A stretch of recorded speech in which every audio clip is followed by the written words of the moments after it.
Good afternoon, everyone. Today is Be a Better Voter election recap, and this is the last of our fall 2022 Learn to Discern webinar series. If you don't mind, as you enter and check that your microphones are muted and your cameras are turned off as well. Our presenters today will be Olivia Aguadillo, and I apologize, Olivia, if I mispronounced your last name. Help me out there if you want. She's one of our professors of government. I'm Kimberly Cox. I'm also a associate professor of government.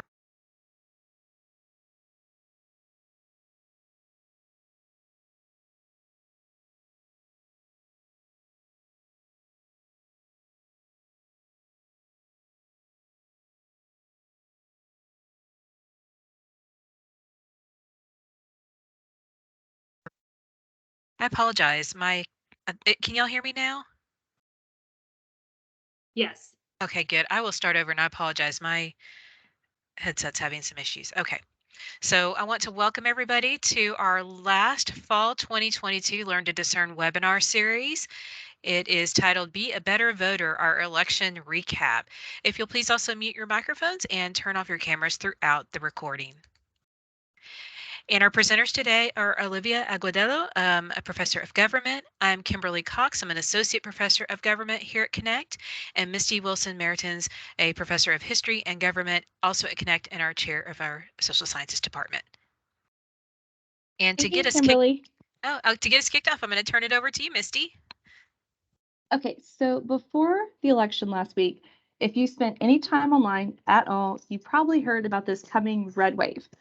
And there was supposed to be this massive amount of Republicans that were elected into the House and Senate and to state houses and state senates across the country and into governorships. That didn't happen. And so one thing that is really striking about this election is that we are continuing to have some polling issues. Polls have been really struggling since about 2014 with that midterm election. And some of it is a technology shift and some of it is a lifestyle shift. So one of the things that pollsters had relied on for years and years and years was landline telephones. And just not that many people have landline phones anymore. And I don't know about you guys, but if I see an unknown phone calling me, I don't answer it on my cell phone. So they're not getting as many people responding to the polls as they would like, and that's throwing off some of the reliability in the polls. We're also seeing that polls are presented, especially online, with just no context behind them. So there was a race in Washington specifically where it showed that the Republican candidate had a 98% chance of winning just based on the demographics of who was in that district. But the candidate had had a major scandal, and so the Democratic candidate won. But if anybody had been boots on the ground in that local community, they would have realized that the candidate favored was not going to win because of all of the scandal. So if you just see a poll without any context, that's a red flag in and of itself. Another issue that our pollsters are running into is that some respondents are purposely misleading pollsters. So let's say that I already know who I'm going to vote for, but I don't want the poll to reflect that for whatever reason. I might say that I'm voting for the other candidate, or I might say that I'm not planning to vote for at all. That's usually what happens. People say they're not voting when they really are. And then we also have seen that some polls purposely mislead potential voters. Everybody wants to be on the winning team. So if I see a bunch of polls that say candidate A is going to win, maybe even if I thought I was going to vote for candidate B, I'll vote for candidate A because I want to be on the winning team. So our polls really are struggling right now. And I want you guys to think of polls as a snapshot, as one way to look at an election, but they're not crystal balls. The polling is not going to tell you who's actually going to win. The only thing that's going to do that is the election. So if we can move forward one more slide. One other problem with polling that I want to point out is that sometimes we don't understand what we're actually looking at when we look at a poll. So I'm picking on MSNBC here a little bit, but they had a projection up of how many House seats the Democrats were going to win and how many House seats the Republicans are going to win. But do you guys see the margin of error there? It's plus or minus 4 seats. In a very, very close election, plus or minus 4 seats means the whole control of the House. So their prediction immediately tells you that it could be off by 4 seats. So when you're looking at polls, the things that you want to pay attention to are the sample size, the methodology, and the margin of error. And if the margin of error is high, especially in a really tight race, then what the pollster is telling you is that it's too close to call. So having said all of that, the polls in Texas actually were pretty good. And now I'm going to hand this over to Olivia. Thank you, Misty. Hi, everyone. Thank you for joining us. And I will be going over our Texas midterm election. So let's go over some of the outcomes and what we're going to be discussing today. So as you can see, when you went to go vote this election, your ballot was long. Okay, there is a reason for that. And that was because we had a census in 2020. And because of COVID and everything that's going on, our maps were redrawn, or there were district maps, new district maps drawn for a Texas House, which is, you see, 150 Texas House seats. So there was a map just drawn for those 150. Then there was a Texas Senate district map done. And then also the very last one, as you see in blue or dark gray, is 38 US House seats, which you see here. When there's a census, there's new district maps done, and that entails that all those districts are going to be running for re-election. So that is why your ballot was long, because you had one Texas House seat, one Texas Senate seat, and then also one US House seat. And we'll discuss a little bit more further, and I'll show you a map of these district maps either way, so like that you have an idea of what I'm talking about. But before I continue, before I move on to my next slide, I just want to mention that there is a difference between our Texas legislators and our federal legislators. So if you're my student, you should already know this because we've been doing assignments and we've been addressing like difference between Texas legislators and US legislators. But a lot of people do not know that there is a difference between state legislators, or that they even exist, right? We always hear about US legislators, but we never really hear about our Texas legislators unless you're really into politics. And here's the thing, I also believe that knowing about your state, like our Texas legislators, is so important because they are creating laws that directly affect you as a Texan. So when you went to vote, you saw that you had to vote for one Texas House representative, one Texas senator who lives in your district in the state of Texas that represents you, and they travel to Austin, Texas every odd year for 140 days to pass legislation. This was not a legislative session. It's actually going to start in this January coming up. Now, for federal legislators, you will have 2 US senators, John Cornyn and Ted Cruz. We pretty much know them. And as you can see, they did not run for re-election because they run every 6 years. And the last one that was elected was John Cornyn. And they actually represent for the whole state of Texas. So they don't have just one district versus our 31 Texas state Senate seats. But our US senators, just like our one US House representative, they work full time. So they will be working every year for 140 days. They will be traveling to Washington, D.C. to represent us as Texas and passing legislation that's going to affect all Americans. So this is where I stress to students, if you really want to make an impact, where are you going to focus? It's going to be in state legislators, right? Our Texas House and our Texas Senate. But it's sad because a lot of people do not know that they exist or that there's a difference. They only focus on our US House. So going back to the slide then, that you see that we're going to cover the election results of our 150 Texas House seats, our 31 Texas Senate seats, and we are going to cover that right now. And then we're going to jump over to our Texas executive branch. They are elected every 4 years, and it's not based on the census. Okay, they're just automatically elected every 4 years.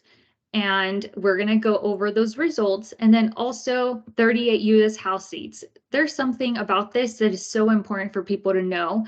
And we're going to cover that briefly today. So if you can hit to the next slide, please. So here in the Texas legislature that we're going to focus on is in the lower chamber that I mentioned to you. There's 150 of them. As you can see, this is a new district map of 150 districts that you can see on your right. That was newly drawn, right, for 2020, after 2020, after the census was concluded. On the left, and majority of everything that I have is from the Texas Tribune. That's where I obtained the majority of my information. So on the left, you're going to see that before this election, Republicans had 85 seats in the House in Texas, and Democrats had 65 seats. But when you look at our midterm elections, the results of it is that we have Republicans that gained 1 seat and Democrats lost 1 seat. Okay, so Republicans gained 1 seat and Democrats lost 1 seat. So here we see that the majority are Republicans. Okay, the majority are Republicans. Something that I am going to mention to you, that if you can look underneath 86 Republicans, it states 36 are uncontested. Uncontested means that no one ran against that individual. There was no challenger. So they just automatically were elected into office. So this midterm election, I actually was a poll worker. And there was a mother and a daughter that walked in, they were voting together. The daughter called me over and asked me that towards the end, if you remember, whenever you voted, towards the end, there was a screen and it was just telling you all the positions and the person that was going to be holding office for that position.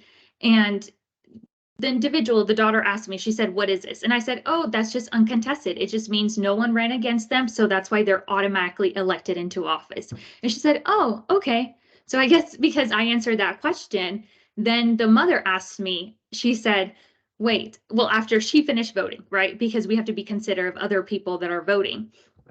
She came up to me and she said, "Wait, I want to do something," because there's someone in that, she didn't tell me what political office it was, but she stated how she was upset over someone being elected into office. And they said, "What can I do? How can we challenge that?" And I said, "Excuse me? Like, challenge? Like, you can't challenge what's already been decided." Like, there was no one running against that individual, so they're automatically elected into office. And they said, "So we can't do anything?" And I said, "No, unless you wait until the next election that they rolls over, and you can run against that individual." But no one ran against them, so that's why they were automatically elected into office. And it was just mind-blowing for that individual. I'm not sure if they hadn't seen before, but that's what happens. Like, that's what happens when it's uncontested. You can't really do anything until another election approaches that you can re-elect or run for office, against that individual. But that's what uncontested means. Now, the next thing that I would like to cover, it's going to be the upper chamber, which is the Texas Senate. As you can see, there is only 31 members. The map that you see there, that's only 31 districts. It was newly created because after the census. You have also on the left, 18 Republicans held seats in the Senate and 13 Republicans. But in the bottom, after our midterm elections, 19 Republicans, meaning 1 actually gained seat, took it away from the Democrats, and Democrats only have 11 seats right now. There is 1 seat up for grabs, as you can see above the Texas image, Texas Senate District 27. Morgan won 50%, so you have to win an election with 50% at least. But because Adam is so close to her in the votes being tallied, and it's only 600 votes, that automatically states that there's going to be a recount. So last time I checked, they still have not finished counting.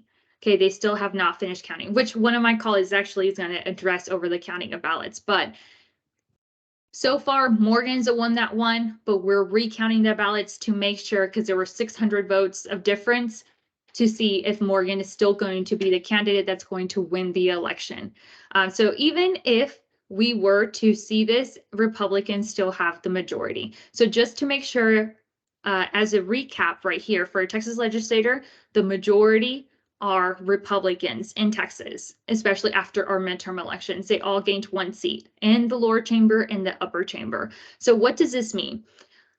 When you look past what has happened the previous year with certain issues, you've noticed that Republicans can pass legislation without the support of Democrats. Okay, they don't need to convince any Democrats to vote on their side. Automatically, they can create bills and pass them within their chamber and pass it over to the governor, okay, without the support of Democrats. So that is what usually happens. That's what happened the previous year. And now we're going to move on to our Texas executive branch.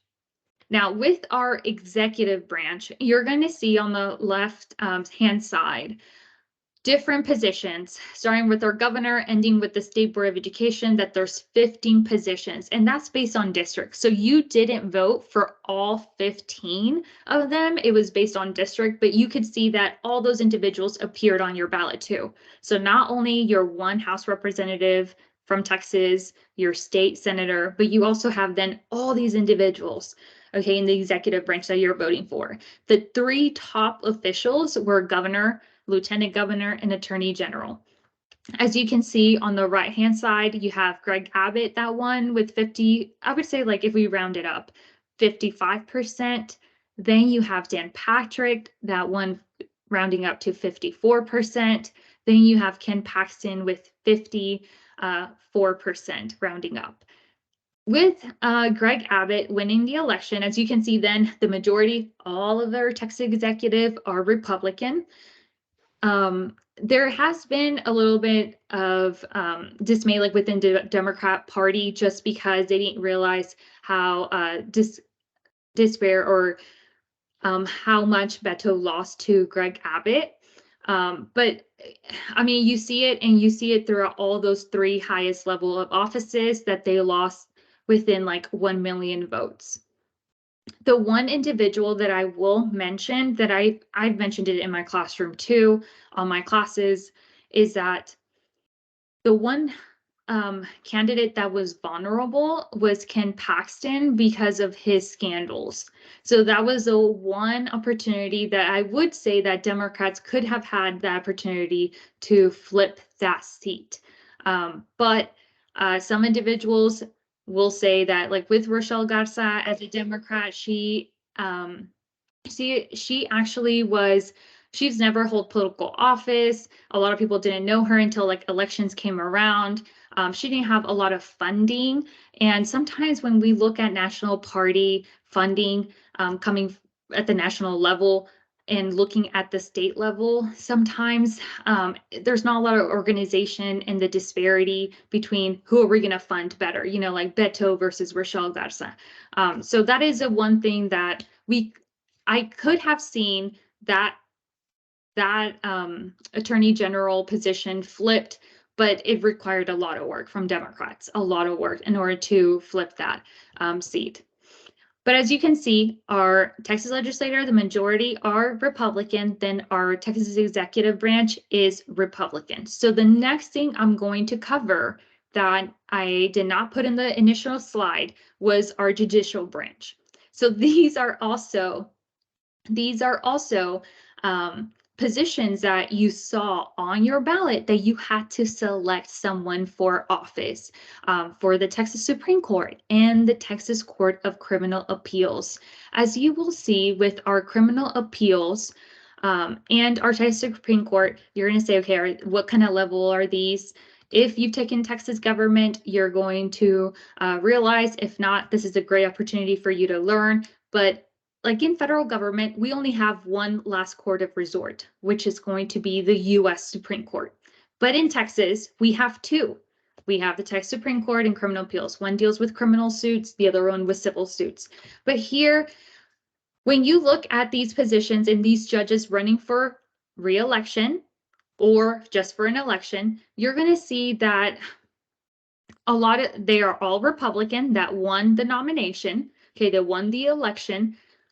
But something else that I will mention to you is that there's not a lot of campaigning when it comes to judges. There's not a lot of campaigning done. And that is why a lot of people either they look at the little term, and I'm sorry, I should have made them bigger. But if you look next to the name, you'll see a little box. And even whenever you were voting, you saw a little a little phrase, incumbent, meaning they are running for re-election. So they hold that position, but they're running for re-election. So sometimes people will look at that and will say, hey, you know what? I don't think it's a big deal. They've been in office, they've been doing a good job, or I haven't heard anything like crazy they've done. So might as well just keep on electing them into office. And that's what a lot of people do. They just click instead on the individual that has incumbent because they'll say they already know what to do. The other thing, though, that we do here in Texas is that we run partisan elections for judges. So if you are if you're running for judge, you are going to have to affiliate yourself with a political party. So as you can see, we have the Republican Party, the little red dot. Then you have the blue, which is Democrat, and then the L is for Libertarian Party. And usually people just vote based on political party. I will mention to you as a poll worker, there's always going to be some story that we're going to share. But I had this individual that approached me and said, why do I not have the little box at the beginning of the ballot that once I click on it, it will allow me to vote all straight through, straight ticket ballot. And I said, we got rid of that even the last election. Like that wasn't there. But that requires sometimes, yes, you have to go through it and click on every candidate, even if you're just voting based on political party. But that's the thing. That's why we stress, right, that our students do the research, especially when primaries come around. Because if you don't like whoever is on the ballot, it's like that's who your political party chose in the primaries, and that's why you should be voting. But overall, so if we look generally in our government for Texas, we have our Texas legislator, Republican majority. We have our executive branch, Republican, and then in the Texas courts, we have Republican. So next slide, please. And to then move on to our Texas U.S. House district, which are 38 district congressional maps. So as I mentioned before to you, was that when we had the census in 2020, we had to redraw the district map, not just for our state legislators, but also for our federal government, our House representatives. And here's the thing, who drew this 38 district map? It's going to be our Texas legislators. Okay, it's going to be your Texas legislators. And this is where I tell students, if you want to make an impact, you do it at the state and local level. That's where you make an impact. Because if our state legislators are drawing the district lines, then that's going to influence how they draw the district lines at a federal level. Okay, and so 10 years ago, we had only 36 districts. Okay, and you might say, why is this so important? I'm going to tell you why. Okay, so we had 36 districts before, and because of the census, it's based on the population of the state. So we only had 36 House representatives that went to Washington, D.C. to represent us. But in 2020, we had a population growth. That meant we got 2 more House seats. Okay, we got 2 more House seats. If I bring this up, think about it, okay, is that 38 House seats, okay, plus 2 US senators, that equals 40 votes. 40 votes for what? It's going to be for the electoral college votes. Okay, so Texas has basically 10% of the electoral college vote. So our population grows, then we get more representation. That means that we get more votes for the electoral college for presidential elections. And that is a big deal. That is. We need to pay attention to that. But going back, though, to the 38 district congressional map, you're going to see that before because we only had 36, there was 24 Republicans and 12 Democrats. Now adding the two districts, the two that were added after the census, we have 25 Republicans and 13 Democrats. So that means that basically each side got one district or one representative more. And they are the ones that represent us in Washington, D.C., but they live here in Texas in our district. Okay, so the next slide I would like to cover over voter turnout and voter registration. So this is a little bit more wrapping up over how many people actually show up to vote. Okay, and I usually tell students, you know, show up to vote, educate yourself. I know it's a lot of work, but it's only like once. Yes, we do have elections in May, but I would say sometimes it's only once a year, you know, so just educate yourself because these are people that are advocating for you in government.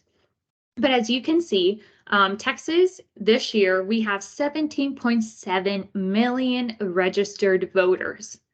Okay, that's 17.7 million. But out of those 17.7, only 8.1 million showed up to vote. Okay, and that is pretty frustrating. As we are all government professor, we're looking at this and we're like, this is very frustrating because when you look at 2014, you're like, oh, okay, you know, there weren't that many people that showed up to vote. But you look at 2018 and 2022 here in this graph, and you're like, oh, basically the same, even though 2018 is a little bit above 2022. And then you look at registered voters, we have more registered voters this year than in 2018, but yet less people showed up to vote for midterm elections when we had to vote for all these offices after all these new district maps were created. And that's where I always tell students, do not complain about who's in office. Do not complain because no one showed up to vote. We are not the greatest state in showing up to vote. So wrapping up then, I'm sorry, I don't mean to get onto anyone, but I hope all my students vote. And then wrapping up something also is that this election, we had, Kimberly, can you change my slide? Thank you. I was like, for this election, for this midterm election, other than people not showing up to vote, we also had a little bit of a hiccup in Harris County, just in the sense that when we show up to work at the polls, I actually was there at 5 a.m. and we did not leave till 9 p.m. Okay, and we were there at 5 a.m. to set up the machines. We have to make sure they're working everything. Well, for Harris County, there were several polling places that could not, they had broken machines somehow, you know, and they said we can't get them to work. And they ended up having to start until 8 a.m. And usually this is a 12-hour shift because you're doing it from 7 a.m. to 7 p.m. So they said, you know what, we opened up late at 8 a.m. Let's extend it till 8 p.m. But here's the thing. Remember the Texas Supreme Court, which I mentioned to you? Well, the Texas Supreme Court ruling opens possibility that late Harris County ballots won't be counted. So anyone that voted after 7 p.m., their vote is most likely not going to be counted. I checked earlier today. It has not been decided. They're still looking at the case, the Texas Supreme Court, but that is something that at Harris County polling places, they made everyone that voted after 7 p.m. to fill out a provisional ballot. And now Texas Supreme Court said, separate them into a different a different pile. So like that, most likely they're going to end up throwing them away, you know, because is it violating, you know, a certain codes because it was after 7 p.m. It's a little bit different, you know, because we were discussing it before that sometimes we think that, while you're in line, you should be allowed to vote, even if it's after 7 because of the wait time. But here in Harris County, if it was after 7 p.m., they had asked them to file a provisional ballot, and now they have them in a separate pile, and they're just waiting to see what the Supreme Court decides. So it's something that you just need to keep an eye on to see what they decide, if they're going to count those individuals' votes. Something before I finish, Please, everyone, if you're thinking about like going to vote on any election, make sure your address is up to date. We saw so many people, I would say like 600 voters, like 1/3 of them actually did not have an updated address with the registrar. And that is the thing. If you do not have an updated address and you move to a different district, you're voting. When you vote, it's going to appear as your old address. So you're voting for a district that you probably don't even live there anymore. So that is something that is a little bit frustrating when, and I know, like I've moved and I know that the last thing you want to think about is updating your voter registration, the address. But that is also very important when it comes to voting, because then you're not voting even in the district that you live in. You're voting in the previous one that you lived. So please educate yourself, and we're all here to help you if you have any issues with your voter registration. And now I'm going to let Kimberly continue with hers. Great, thanks. And one thing I was thinking about is we were talking earlier, because I know we talked before this. I was wondering, and if you knew, because in updating our address, do we also, am I wrong on this, have to update our ID address so it matches? Because I was thinking about that. I think, for example, if your driver's license address is different from your, so if that's what you're using as your ID to go in, because I think some of my students would think, oh, I need to update my address on my registration card, but I think it has to be on your ID as well. Am I wrong on that? And I'm truly asking because I was thinking about that earlier. And that's something that I'm not really sure. So, and I'm gonna, yeah, I think so. I think whatever ID you use has to match. So, because a lot of people don't take in their registration card, and I wonder if that could be a problem too. I'm gonna check on that. So, um, and so we'll look at a national snapshot as well. We've been looking at Texas mainly, but let's look at it from a broader viewpoint from the United States. So we had 36 states hold governors elections this cycle, and we had 35 U.S. Senate seats up for election and 435, the entire House was up for election. We have 100 senators at the U.S. level, so only part of them were up for election, but the entire House was up for election. Um, and I think I was trying to look at the numbers as of today. If you look at all 50 states for the governors, 24 were called for Democrats and 25 for Republicans. Alaska's the one holdout because of their ranked choice voting, but the top two candidates are both Republicans, so the math is in the favor of the Republican Party on Alaska's governor's race as well. And on the Senate side, we'll look at a map in a minute, but the only Senate seat that hasn't been called yet is Georgia, and that is between, if you've been watching the news, Democratic candidate Raphael Warnock and Republican candidate Herschel Walker. It was really interesting in looking at the data to see that out of the known results, basically, if there was a governor and a Senate seat both being held at the same time, 18 being of the same party in this case, and 5 were of the opposite party. And so those impacts of, did the trickle down, did everybody vote, say, for Republican for their senator and also for the governor, or all Democrat for their senator and Democrat for the governor? It was interesting. In swing states, there were some splits. In states like Texas, it was consistent. The party would be the same. But that's a really kind of interesting thing to look at. On this next one is more detail on the governor's race. So before this midterm election, 20 of the governor's seats went to the Republicans and 16 went to the Democrats. So at a minimum, Democrats will pick up one seat. They also potentially, the one in Georgia that I mentioned that's not called is pretty split right now. So that's the one that we don't know about. We did see control shift from Republicans to Democrat in Maryland, and in Massachusetts from Republican to Democrat. And then in Nevada, Republicans took the seat away from Democrats. And then in Arizona, which was the last one I believe called, that shifted from Republican to Democrat. So overall, again, the Democrats are going to hold 24 seats and the Republicans 25. The gap between candidates was really, really tight. In 9 of the states, the gap was under 2 percentage points, which is really, really tight. In 7 of the races, it was between 2 and 5 percentage points. So the picture on the screen is from Politico, which is a really good source to get a visual representation of these races. I highly recommend it and their analysis because it's very user friendly. And I put a couple links on this slide as well. Politico election results. Ballotpedia is another one that has some great election maps and results. And then Ballotpedia also has an election news piece that I highly recommend. That particular news piece has information not only on the federal, state, and local races, but they also will have information on ballot measures. So if your particular election cycle has any ballot measures, they will have information on that.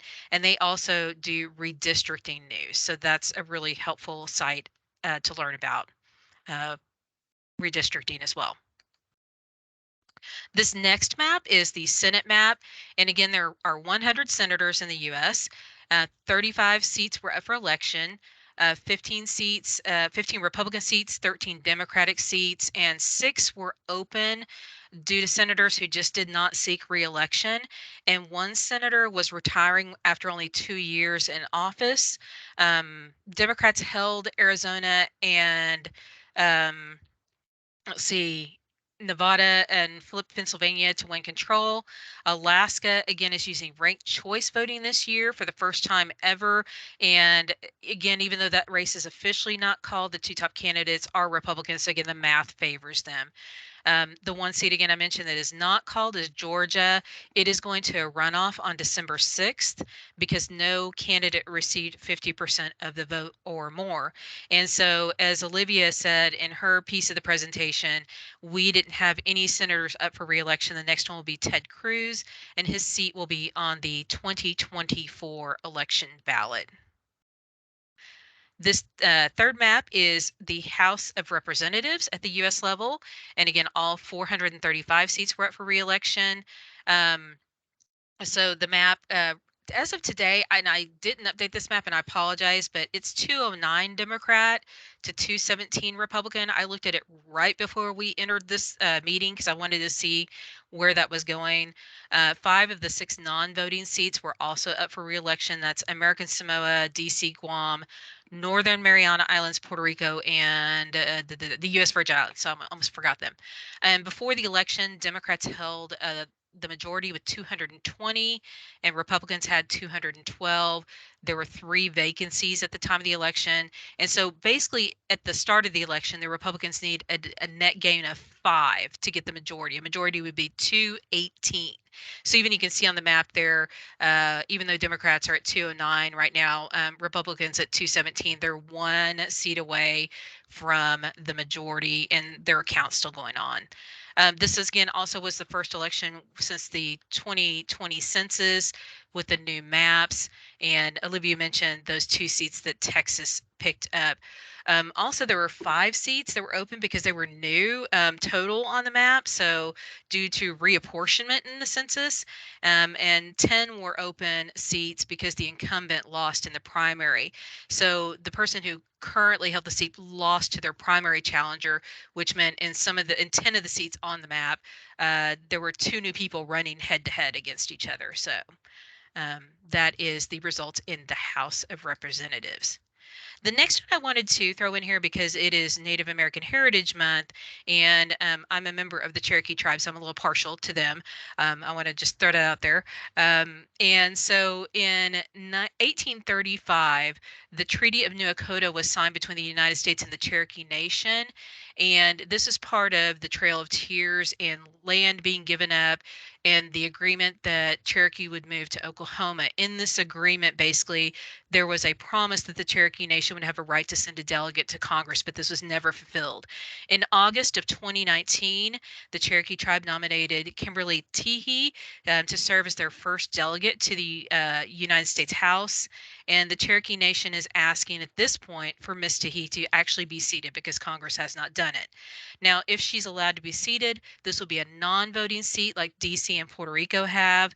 And in the chat, as soon as I get done with my portion, I will put in the link. They're doing a kind of contact your representative event to try to get this delegate seated for the Cherokee Nation. So I'll put that in the link if anybody's interested. And just so you know what the Treaty of New Dakota said, it's Article 7. It says the Cherokee Nation shall be entitled to a delegate in the House of Representatives of the United States whenever Congress shall make provision for the same. So again, they're waiting on Congress to make that provision.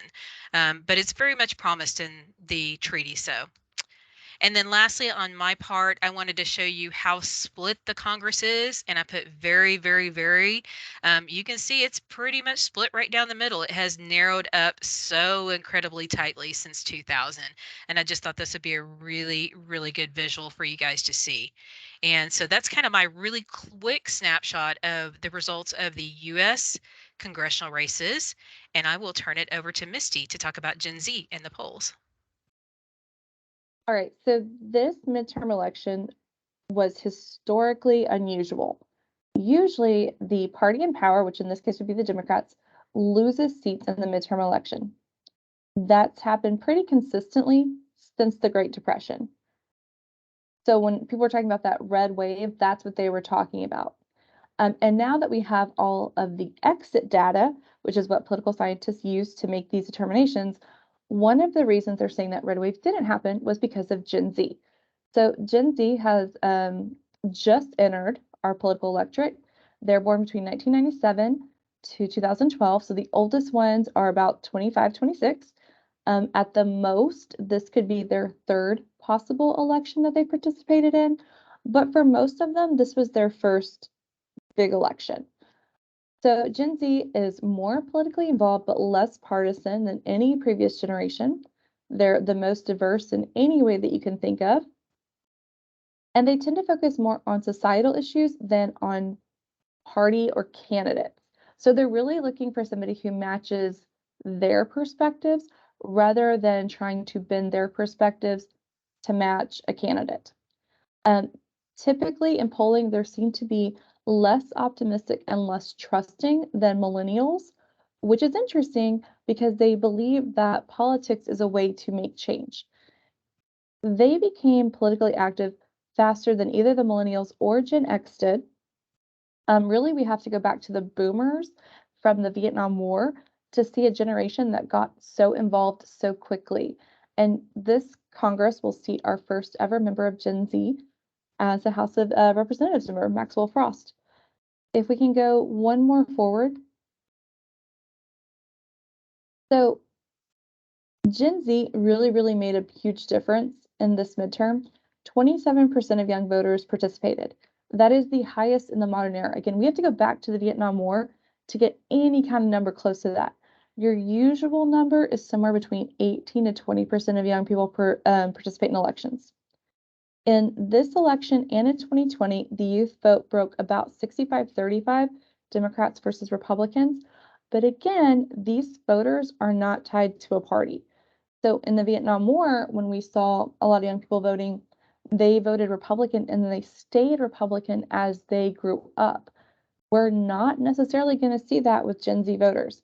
So both of the political parties are really going to have to kind of court this vote to keep it.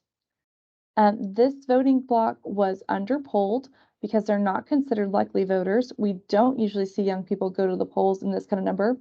So they were underpolled and they were overlooked. Another thing that's confusing pollsters about this group is that they tend to be motivated by different issues and they frame those issues differently than older voters. So again, if we can go forward one more, these were some of the most highly contested races in the United States. And these were races where the youth vote definitely mattered. So in Arizona, in Florida, Georgia, Michigan, the youth vote was enough to tip things either to a win or in Georgia's case, to a runoff. So this is definitely a group of voters that we should be paying attention to in the next 2 to 3 election cycles. They're going to matter. And then I think the way that they frame issues is really interesting. So what you're seeing now comes from exit data. So this is people that have just gone to vote. As they're walking out, they meet somebody who asks them, who did you vote for? Why did you vote?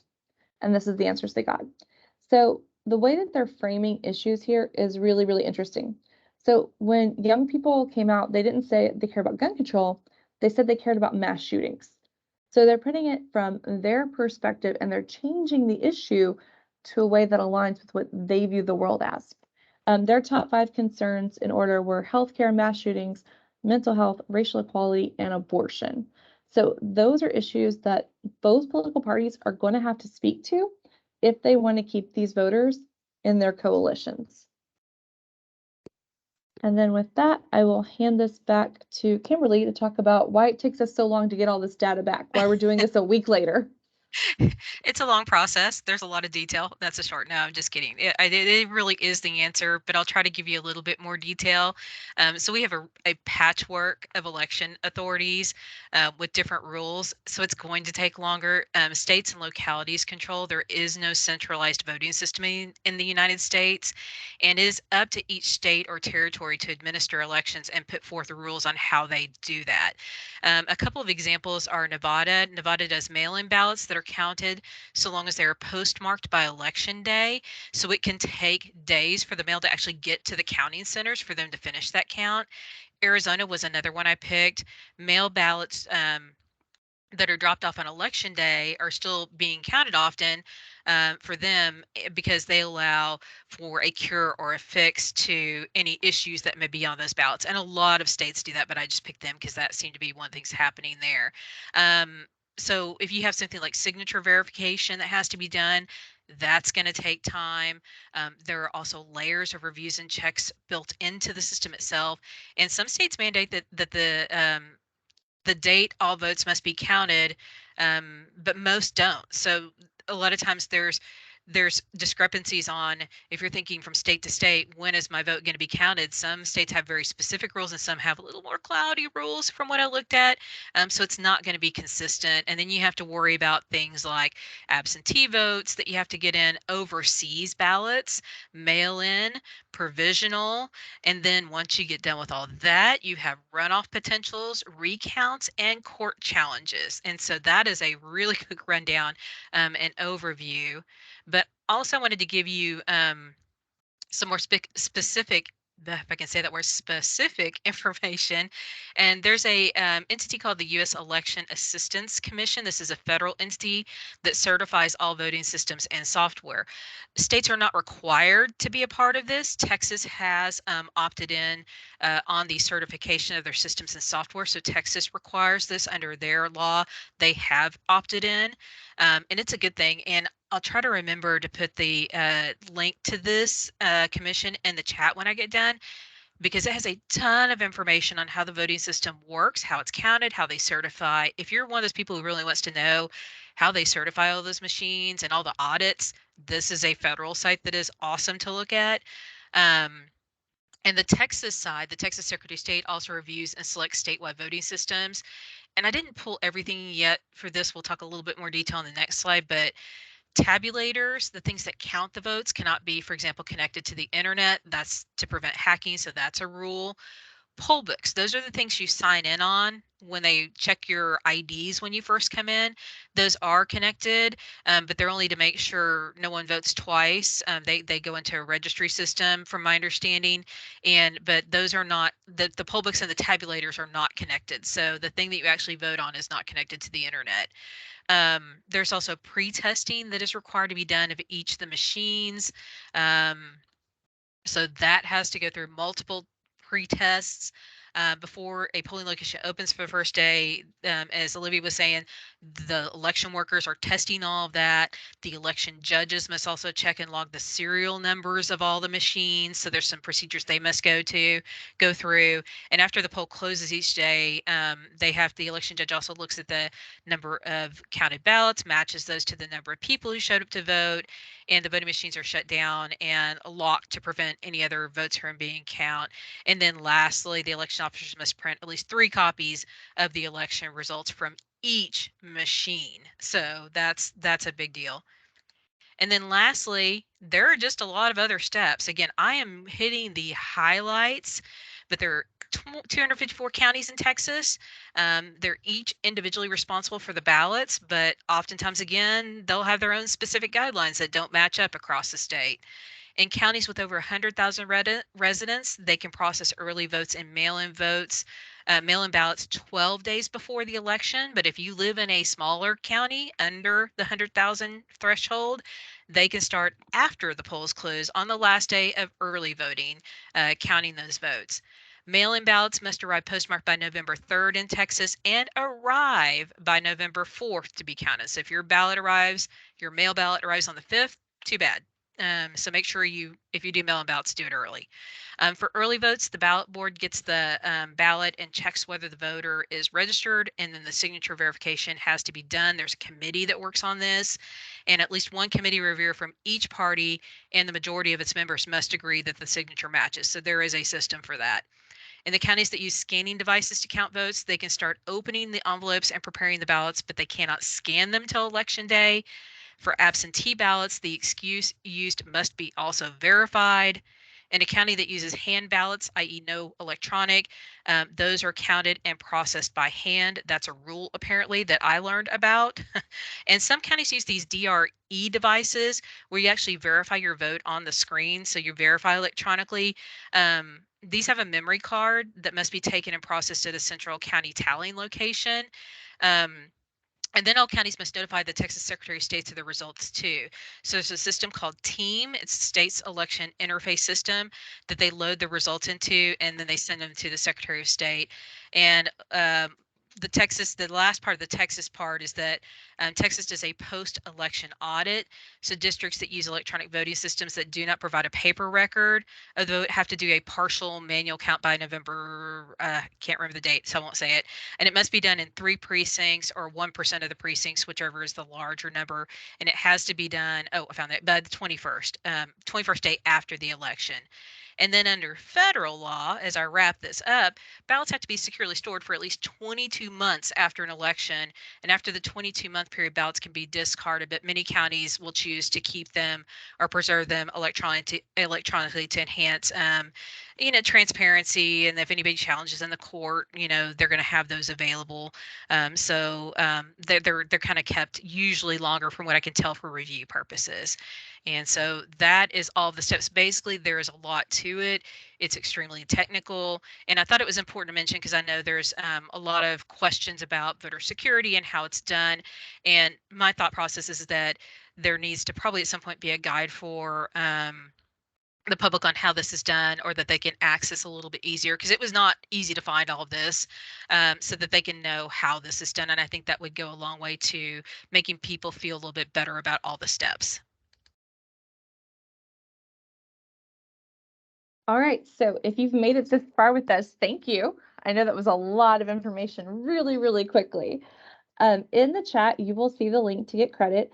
Please fill that out. Include which class you're taking and which instructor you're taking it for. And so that way we can get them that information out and they can add the points. Just as a reminder, some of your professors put the points in immediately. Some of them are going to put it on at the very end. So make sure you check with your instructor if you need any clarity, or you read the information that they already gave you. Also in that form, we're going to ask you guys for ideas for future webinars. We really want to make sure that we're presenting content that students are interested in and that you want to learn about. So please let us know if there's anything in there that you would like to see presented on, or if you would like us even to bring in expert speakers for next spring. And having said all of that, thank you all for attending, and I hope you guys all have a great afternoon.